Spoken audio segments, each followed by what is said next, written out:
Remember heat or eat? Well, it's still happening, and in fact, it's getting worse.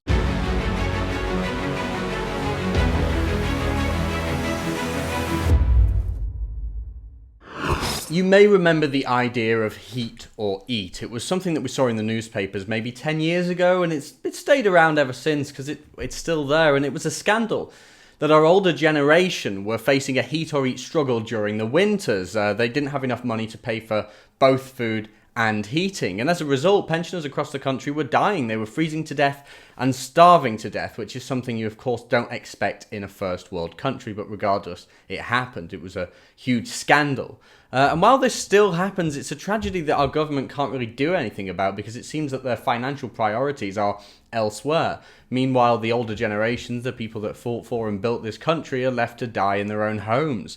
But it turns out now that it's spreading to professionals, people who are working and living normal lives, who live on the outskirts of London.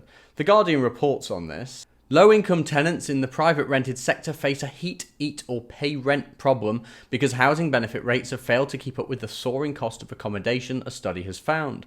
The 4-year freeze on local housing allowance levels, which has been in place since April 2016, means some families must meet a shortfall of hundreds of pounds a month on their rent support, according to the Chartered Institute of Housing. So people who are receiving benefits or government assistance to pay for their insanely high rent are receiving less, which means they can't pay their rent unless they start chopping money off other things. So they either have to choose to cancel their food shopping or cancel their heating bills or something like that. They have to reprioritize the funds they have, and a lot of the time they just don't have the money to do it. I mean, I guess that's one of the reasons why you see these short-term loan websites and companies operating on high streets everywhere now. It's a big problem. People are looking for new alternatives. They're looking for new ways to get money because they simply can't afford their insanely high rent. And specifically the research from the CIH, the Chartered Institute of Housing, they found that private renters are relying on housing benefit just to stay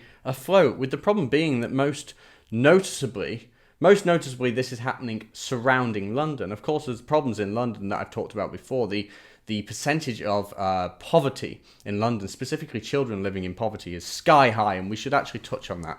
So I'll talk about that again soon. But it's commuter cities like Cambridge, Milton Keynes and Chelmsford were particularly bad with this. But there are other areas outside of London, in just normal parts of the country. Glasgow, Bristol, Greater Manchester are all struggling. So why is it that people are now having to choose between heating, eating, or paying rent? Well, there was a time in the UK, in the West, in Europe, even in America, when people ran households on one income. The times when the women stayed at home and the men went out to work. So something has obviously changed. Obviously, the amount of money people bringing home, even when adjusted to inflation, is just less. People can't support a family on it anymore because home prices are higher, because the population is larger. We haven't been able to keep up with the pace of demand simply because demand has been way too high. People have been pushed out of London, the capital city, as population has soared to almost 9 million. 9 million in London. Considering there's about 60 or 70 million in the whole country, that's a lot of people. And high house prices in London have hit the millions, meaning minimum wage workers can't afford to live in the city. So then they move out to the commuter towns, and then they can barely afford the train tickets to get in anyway.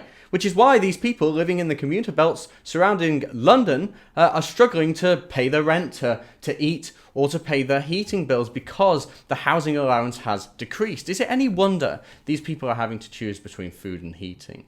I don't think the answer is more benefits. That's of course a short-term solution. You could give people more money and things might tick over for a little while longer, but I think the answer is addressing our serious economic problems at their source. We must start balancing out our population and first of all, stop the massive influx that's particularly draining places like London. And then we must address the social housing situation in London and allow the economy to settle.